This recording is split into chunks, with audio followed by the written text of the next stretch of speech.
This is Crystal Fenn with MedPage Today here in San Francisco at the ASCO Genitourinary Cancers Symposium, where I'm speaking with Dr. Ralph deVere White of the University of California, Davis.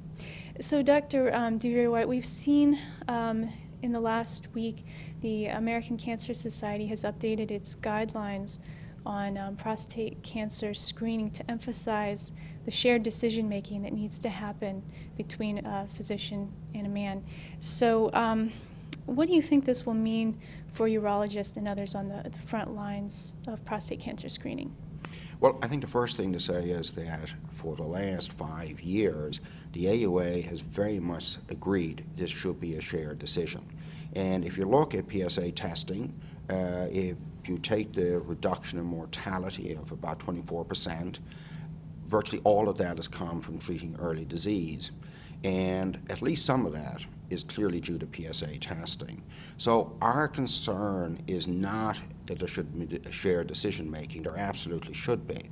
But the ACS, for giving its reasons for this, lists every single complication that can possibly happen from having a PSA. And I think a lot of men are going to look at that and say, are you out of your mind? Why would I want one? It hasn't said, you know, PSA, we believe, or a lot of people believe, has saved lives. But before you get one, just be aware that there are these downsides. So if men just say, okay, I'm not having PSAs, I mean, how many men are going to end up dying of prostate cancer? I mean, are we going to lose those advances we have made over the last 10 years? I mean, if you worked it out, that could be up to 60,000 American men in a decade.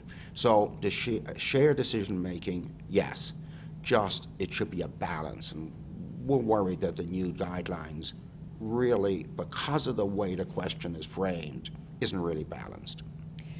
One of the concerns has been the feasibility of sharing all this information with men and getting a good discussion in the office. Do you see that as a concern as well? Clearly. I mean, but this has been a problem for quite a while, and I think urologists have faced it in a slightly different way.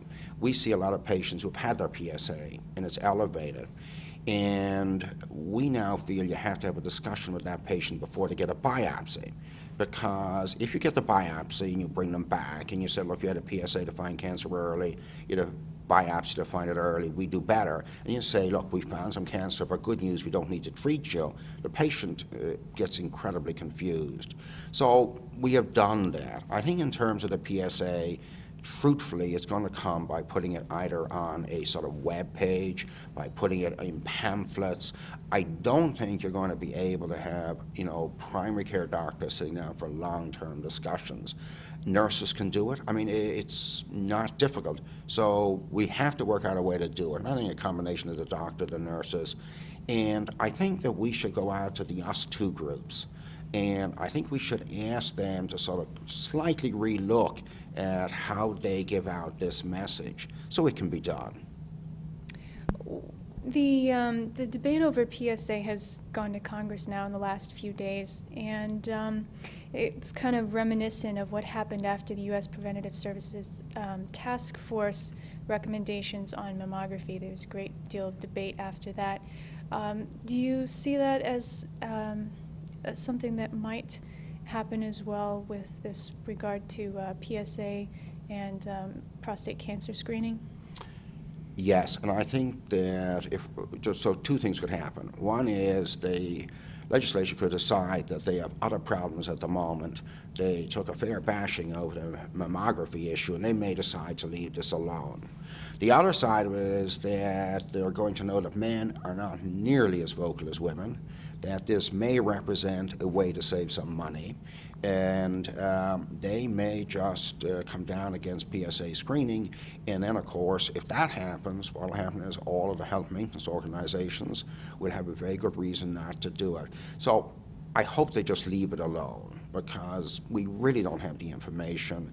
It is not helpful, and it is, as I said, this huge risk that we would just go backwards. So I hope they'll leave it alone.